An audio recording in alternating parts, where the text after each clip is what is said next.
la philosophie spirituelle. Qu'est-ce que c'est que la philosophie selon les pères du désert dont je vous parle tout au long de ce mois d'août? Eh bien, la philosophie, pour eux, c'est pas la philosophie comme on l'entend, comme on l'étudie en classe. Cette année, il y a encore eu, pour ceux qui ont passé le bac, une épreuve de philosophie, une des seules épreuves qui restait, la seule épreuve écrite. Alors la philosophie, bien sûr, pour nous, c'est brasser des idées, des concepts, des pensées, c'est peser le pour et le contre, réfléchir sur le sens de la vie, ça c'est très bien, mais pour les pères du désert, la philosophie, avoir une philosophie spirituelle, c'est trouver notre unité, notre unification intérieure. C'est chercher et trouver tout ce qui peut nous unifier pour éviter d'avoir une personnalité éclatée et des activités éclatées. On peut peut-être avoir l'impression des fois qu'on est dispersé en 1000 morceaux, d'un côté le travail, d'autre côté les activités, d'autre côté la vie de famille, d'autre côté le sport, et puis il n'y a pas d'unité entre tout ça, donc on ne sait pas qui on est des personnages très différents et même parfois opposés, et les pères du désert disent que pour se construire, il faut trouver une unification intérieure, donc des principes d'unité. Alors qu'est-ce qui peut nous unifier?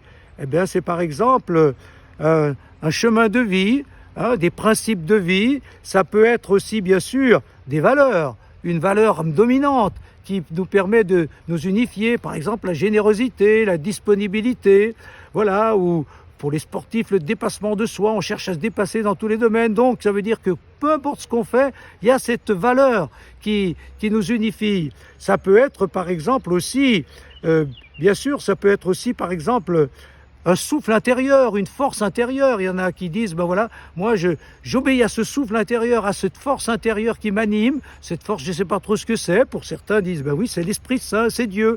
Et peu importe ce que je fais, j'obéis à ce souffle qui me pousse en avant. Et comme ça, partout où je suis le même parce que c'est ce souffle intérieur qui m'unifie. Ça peut être aussi, par exemple, j'ai un projet de unificateur de ma vie, un projet qui est par exemple un engagement au service des autres, le projet de servir la justice, de servir la paix, de servir une cause ou une autre. Ou alors, bien sûr, ce qui unifie notre vie, c'est peut-être des relations, ça peut être, moi c'est tout pour ma famille, ou tout pour telle communauté, ou tout pour tel groupe. Donc la question, celle-ci, qu'est-ce qui m'unifie ? Qu'est-ce qui m'unifie? Ça peut être aussi l'image de soi-même. J'ai une certaine image de moi-même, je pense que je suis ceci ou cela, et partout où je suis, j'essaye de correspondre à cette image, de la valoriser, et comme ça, je suis partout le même. Donc, il faut chercher le principe d'unification de notre vie, et comme ça, on se construit vraiment. Alors, pendant ce temps des vacances, ce temps du mois d'août, au moment où on peut peut-être poser les choses, où on prend un peu de recul par rapport à ce qu'on vit, par rapport à ce qu'on est, prenons conscience de ce que l'on est, de ce que l'on devient. Regardons par la méditation, ça c'est un peu à la mode. Je prends conscience de ce que je suis.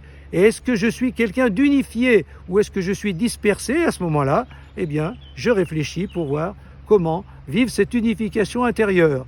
Alors, travaillez votre philosophie spirituelle, comme les pères de l'Église vous y invitent, c'est-à-dire regardez comment vous unifiez toujours plus, et notamment avec la rentrée qui va s'approcher, tout au long de l'année, peu importe ce que vous ferez, pourvu que vous soyez le même dans tout ce que vous faites, pourvu que vous deveniez vous-même toujours plus.